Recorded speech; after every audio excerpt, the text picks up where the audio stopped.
ইউবিপিঅ এটা সফল সংগঠন। ইউবিপিঅ সফলতাৰে বিটিচিৰ বাহিৰৰ বড়ো ৰাইজক সংগঠিত কৰি নেতৃত্ব দি ভাৰত চৰকাৰ অসম চৰকাৰৰ লগত কথা পাতি Bodo Kachari welfare autonomous council প্ৰতিষ্ঠা কৰিবলৈ সক্ষম হৈছে। আজি তেওঁলোকৰ এই 12 সংখ্যক অধিৱেশনত মই তেওঁলোকক অভিনন্দন জনাইছোঁ, যাতে ভৱিষ্যতেও তেওঁলোকে সংগঠিত ৰূপত বিটিচিৰ বাহিৰৰ বড়ো ৰাইজক নেতৃত্ব দি থাকে।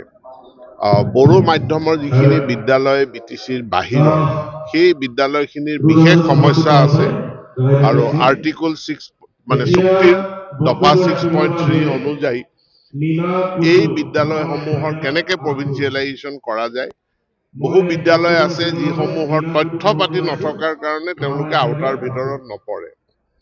তাকো আমি সমাধান কৰি বড়ো কছাৰী ৱেলফেয়াৰ অট'নমাছ কাউন্সিলৰ জৰিয়তে হ'লেও আমি শিক্ষকসকলক তেওঁলোকৰ প্ৰাপ্য যিটো অধিকাৰ আছে মাননি 60 বছৰ বয়স পৰ্যন্ত আমি দিয়াৰ কাৰণে আমি সংকল্প লৈছোঁ। ইয়াৰ সমাধান খুব সোনকালে হ'ব। যেহেতু নন প্ৰভিন্সিয়েলাইজেশ্যনৰ শিক্ষকবিলাকৰ সমস্যা বহুত আছে, য'ত নেকি 2010 চনৰ পূৰ্বৰ বিত্তবৰ্ষ আছিল, কিন্তু তেনেদৰে যদি হয় বহুত থাকি যাব। তাৰ উপৰি সমস্যাবিলাক সকলোৰে বেলেগ বেলেগ। সেইকাৰণে এই ফেব্ৰুৱাৰী মাহৰ ভিতৰতে আমি এটা পৰ্টেল খুলি দিম। পৰ্টেলত সকলোৱে আবেদন কৰিব পাৰিব, তেওঁলোকৰ তথ্যখিনি পাম। তথ্যখিনি পোৱাৰ পাছত যিটো ডেটাবেছ হ'ব, তাৰ ভিত্তিত আমি সমস্যাটো সমাধান কৰাৰ যিটো ফ্ৰেমৱৰ্ক সেইটো আমি প্ৰস্তুত কৰিম।